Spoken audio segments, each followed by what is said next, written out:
Bonjour à tous les amis, c'est Solotech, j'espère vraiment que vous allez bien. Aujourd'hui, on se retrouve dans une toute nouvelle vidéo et là, on va parler PC gamer. Bon, vous l'aurez vu au titre, c'est ultra simple, on va prendre un vieux PC gamer qui date, tu vois, qui est pas bien ouf et on va simplement le transformer en un gros PC gamer, du moins en un PC gamer beaucoup plus récent qui fait tourner des jeux, etc., etc. Le titre est simple, le concept est simple, je pense que si t'as pas compris, c'est qu'il y a un problème. Bon, du coup, comment ça va se dérouler? Je vais d'abord te montrer le PC gamer qu'on va prendre, le vieux PC gamer que j'ai acheté et du coup qu'on va transformer pour le transformer en un PC gamer plus potable que ce qu'il est quoi. Et bien sûr on va essayer de faire tout ça d'une manière très peu chère, c'est à dire que toi aussi tu pourras le refaire chez toi pour pas beaucoup d'argent. Bon, bien sûr, si ce concept de vidéo te plaît, tu n'hésites pas à lâcher ton meilleur pouce bleu, ça fait ultra plaisir, ça soutient la chaîne et aussi, et c'est très important parce que c'est gratuit, tu t'abonnes et tu actives la cloche des notifications. Surtout très important, il va y avoir 2 épisodes pour cette vidéo là, donc voilà, n'hésite pas à t'abonner sinon tu vas louper le 2e épisode et ça sera un peu bête.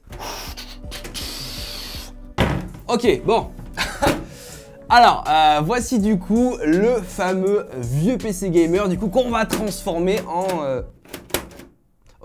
en un PC gamer, en un vrai PC gamer. Alors bien sûr, dans quelques instants, je vais l'ouvrir, on va détailler les composants parce que là, tu vas vraiment voir que avec ce PC là, ça va être très compliqué de faire tourner un jeu, tu vois, peut-être Minecraft, mais vite fait quoi. Alors, pour l'info, ce PC là coûte environ 70-80 €, voilà, en occasion, bien sûr, c'est du PC d'occasion qui a déjà été utilisé parce qu'il date plus ou moins de 2008-2009, tu vois, ça fait plus de 10 ans, c'est assez vieux quand même. Bon, je vais te l'ouvrir comme ça, moi, tu pourras voir de tes propres yeux les composants qu'il y a à l'intérieur.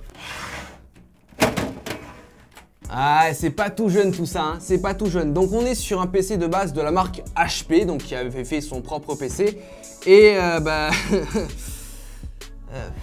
c'est assez poussiéreux à l'intérieur. Bon, tu te doutes bien que pour 80 balles, tu n'as pas un PC gamer, encore moins aujourd'hui en 2021, parce que les prix s'envolent. Alors, commençons, je vais te détailler du coup les composants de ce fameux PC HP qu'on va transformer. Alors, tout d'abord, au niveau du processeur, on est sur un Intel Pentium E5300 dual-core cadencé à 2,6 GHz. Voilà, au niveau du socket, c'est du LGA 775 et ça date de 2008. Donc, le processeur date de 2008. C'est quand même assez vieux. Néanmoins, on n'est pas non plus sur une catastrophe en termes de processeur. Vous verrez ce qu'on en fera. Mais voilà, on aurait pu tomber sur pire quand même. Alors au niveau de la carte mère, c'est une marque que je ne connaissais pas, c'est une Pegatron Evans. Donc voilà, une carte mère je pense basique que les marques utilisaient pour mettre dans leur propre PC. Voilà, je pense que c'est un truc vraiment très basique. Au niveau maintenant de la RAM, comme vous pouvez le voir, il y a 2 barrettes de RAM directement dans ce PC là. On est sur des barrettes de 2 Go,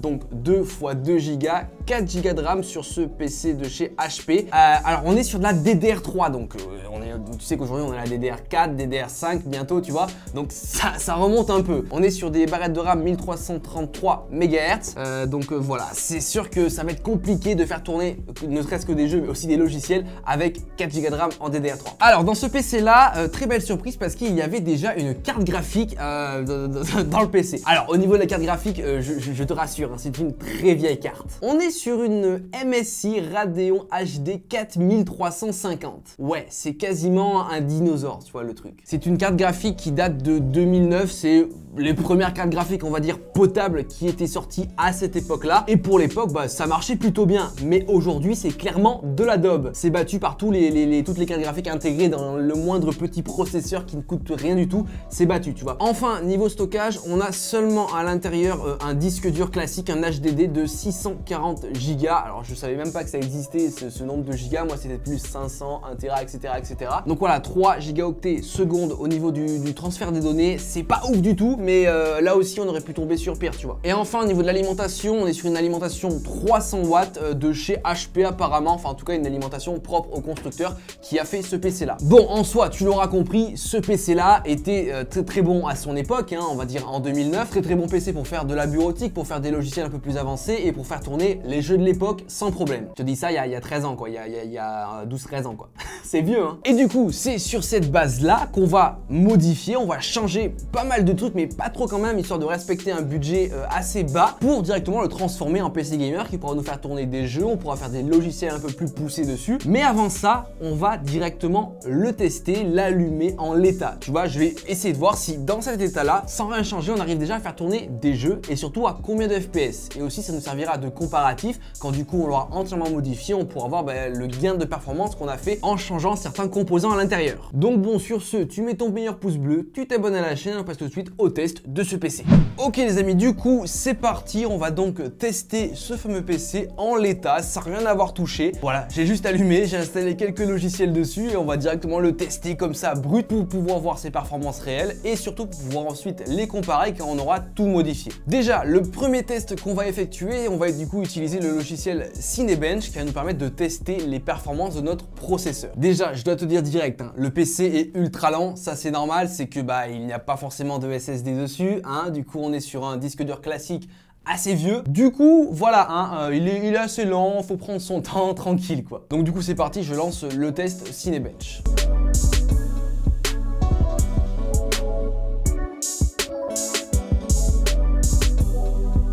Ok les amis, après de très longues minutes, même 1 heure quasiment, voilà, le logiciel Cinebench a fini son test au niveau du processeur. Alors autant vous dire qu'au niveau du score, hein, c'est un peu nul, hein, on obtient 665 points. Voilà, c'est le score d'un processeur qui date de 2009. On verra du coup quand on refera le test après avoir modifié le PC si on obtient un score un peu plus mirobolant, tu vois. Ok les amis, maintenant deuxième test, on va utiliser le logiciel 3D Mark. 3D Mark, c'est un logiciel que tu connais, très utilisé pour faire les tests des PC gamers. Là on va faire le test de ce PC là. On aura à la fin du coup un score en points qu'on pourra du coup comparer quand on refera le test après. J'ai peur que le test ne se fasse pas vu la vieillesse de ce PC là. Bref, on va lancer le test et on verra ça. Bon du coup encore une fois après de très longues minutes, 3D Mark a du coup fini son test. En plus de ça, la plupart des tests qui étaient disponibles sur 3D Mark n'étaient pas compatibles avec ce PC là. Donc il n'y en avait qu'un qui était compatible, du coup j'ai pu le faire. On obtient un score comme vous pouvez le voir assez horrible, assez dégueulasse. Mais vous verrez par la suite qu'on pourra du coup le comparer une fois qu'on aura du coup changé le PC, qu'on l'aura un peu pimpé. Et je pense normalement qu'on devrait avoir un score bien meilleur que ça. Maintenant, dernière étape, on va pouvoir tester des jeux sur ce PC là. En fait ça va être très simple, on va pouvoir tester qu'un seul jeu sur ce PC là, on va tester Minecraft. Pourquoi? Parce que tous les autres jeux de type Valorant, Fortnite, GTA 5, ça ne passe pas sur ce PC là. Enfin du moins pour l'instant en l'état. Mais bon, on va pouvoir au moins avoir un jeu de comparaison, Minecraft, qu'on va tout de suite tester. On va voir s'il est fluide, ce que je doute. On va voir au niveau des FPS s'ils sont bons, j'en doute aussi. Enfin bref, et surtout ça sera sympa de voir la comparaison quand on aura tout simplement modifié le PC. Bon déjà, bonne nouvelle, le jeu se lance, c'est cool. Bon par contre, je sens que le temps que ça me crée le monde, j'ai le temps d'aller me faire un kebab là. En même temps, avec une carte graphique de 2009, c'est galère quand même. Ok, ça y est les amis, Minecraft est lancé. Waouh! Alors là, quand je te dis que les autres jeux ne passent pas et qu'il n'y a que Minecraft qui pouvait un peu passer, on est à 1 à 2 FPS. Je peux même pas jouer en fait. Là, je peux même pas jouer en fait. C'est tellement saccadé. On dépasse pas les 2 FPS. Donc ça va être vite fait le test Minecraft. Vous pouvez voir sur les caméras. C'est là, j'ai une latence de malade. Je suis à 2 FPS. Le PC, il en peut plus. Donc il n'y a aucun jeu qui passe. Là, on est d'accord. Donc vraiment, si au deuxième épisode, on arrive à faire tourner des jeux, avoir un beau score au niveau des paramètres graphiques, je pense qu'on aura rempli la tâche. Là, on est à 4 FPS. Attends, on est à 4 FPS. Je peux même pas jouer. Je peux même pas jouer, c'est pas possible.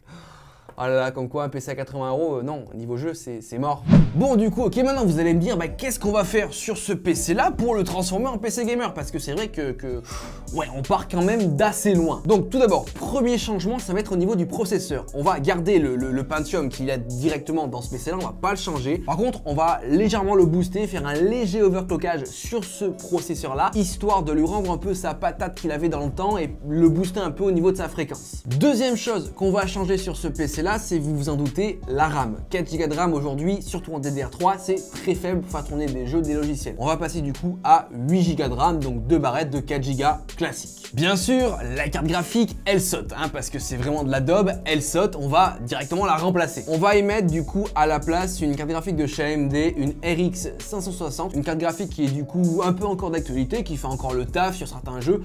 Donc voilà, on va pas non plus y mettre une RTX à l'intérieur parce que c'est pas la peine avec les composants qu'il y a.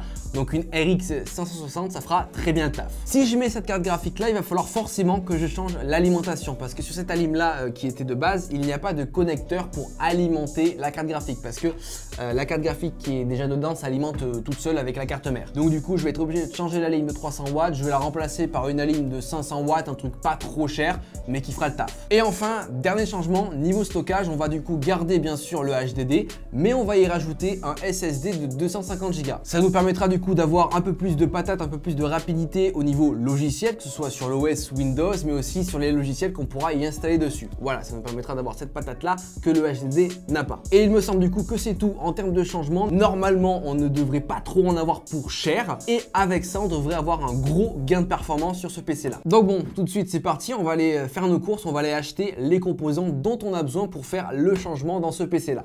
Du coup, je vais tout acheter sur le site DLC. C'est vrai que j'aurais pu trouver des composants un peu moins chers si j'avais chiné à droite, à gauche, mais bon, on va faire ça sur le DLC. Alors, de la RAM, du coup, comme je t'ai dit, on va prendre 8 Go en DDR3, bien sûr. Alors, il nous propose, les Corsair Value, 8 Go 2x4 à 64 €. Écoute, parfait, on les met dans le panier. Ensuite, comme je t'ai dit, il va nous falloir un SSD. Donc, SSD de 250 Go, je vais pas prendre plus, ça sert vraiment à rien, histoire de booster Windows et aussi les applications qu'on mettra dessus. Tac, pareil, là aussi, on va trier par moins cher et on va prendre, bah voilà, le Seagate Barracuda, 250 Go, pas cher, à un peu moins de 50 €. Donc, hop, ajoute au panier aussi. Ensuite, au niveau de la carte graphique, je l'ai déjà à la maison, donc je vais pas l'acheter. Il nous manque juste une alimentation. Donc, pour l'alimentation, comme je t'ai dit, 500 watts, je suis obligé de la changer parce que sinon, je peux pas mettre la carte graphique dessus tout simplement. Donc, c'est un peu bête. Alors, la Cooling Core à 50 €, est-ce qu'elle est 80+? Parfait, 80+ bronze, nickel, toute simple, je connais la marque en plus, ajouté au panier. Donc, au niveau du panier, si on va check ça, on a la RAM, l'alimentation et